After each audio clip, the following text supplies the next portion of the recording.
দর্শক, রংপুর মেডিকেল থেকে এই বিষয়ে সবশেষ জানাচ্ছেন সহকর্মী রবিউল ইসলাম।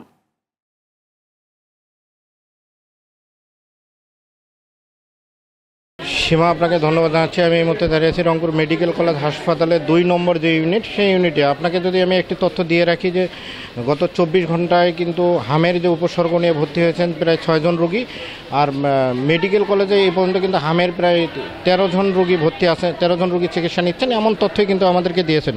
আপনাকে যদি আমায় আরেকটু তথ্য আপনি যদি দিয়ে রাখি যে রংপুর মেডিকেল কলেজ হাসপাতালে তো 24 ঘন্টায় আপনাকে যদি আমি একটু রোগীর ভর্তির তথ্য দিয়ে রাখি, তাহলে 2379 জন কিন্তু রংপুর মেডিকেল কলেজে বিভিন্ন ইউনিটে ভর্তি হয়েছেন। আবার যদি আমি একটু এই রোগীর যদি মৃত্যুর সংখ্যা যদি বলে থাকি, সেটাও কিন্তু কম নয়, প্রায় 25 জন রোগী কিন্তু মারা গেছেন গত 24 ঘন্টায়, এমন তথ্যই কিন্তু আমাদের মেডিকেল কর্তৃপক্ষ আমাদেরকে দিয়েছেন। তবে হামের রোগী কিন্তু গতকালকে 9 নম্বর ওয়ার্ডে কিন্তু একজন মারা গেছেন বলে এমন তথ্য আমরা পেয়েছি। তবে এ পর্যন্ত কিন্তু চিকিৎসার যে আমি যে ইউনিটটিতে আছি, এই ইউনিটটির চিত্র যদি আপনাকে আমি দেখানোর চেষ্টা করি, তাহলে আপনি দেখবেন যে এই ইউনিটের কিন্তু ভর্তির যারা অনেক রোগী কিন্তু এখন মেঝেতে প্রায় অবস্থান নিয়েছেন। কেউ কেউ বলছে যে 3 দিন থেকে তারা ভর্তি হয়ে আছেন, এখনও সিট পান নাই।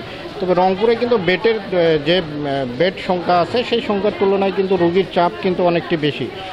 যে হাম এবং ডেঙ্গুর যদি আমি একটু কথা বলে রাখি, ডেঙ্গুর তথ্য দিয়ে রাখি, ডেঙ্গুর কিন্তু 5 জন রোগী বিভিন্ন ইউনিটে ভর্তি আছে, এমন তথ্যই কিন্তু আমাদেরকে দিয়েছেন মেডিকেল কর্তৃপক্ষ। তবে চিকিৎসা নিয়ে বা চিকিৎসাতে আসা রোগীদেরও কিন্তু নানান ধরনের ক্ষোভ আছে এই মেডিকেলে। আরেকটা জিনিস আমি জানিয়ে রাখি যে চিকিৎসকেরা আমাদের যে কথাগুলো বলেছেন যে বেডের তুলনায় অতিরিক্ত রোগী হওয়ার কারণে তারা কিন্তু চিকিৎসা দিতে অনেক হিমশিম খাচ্ছেন।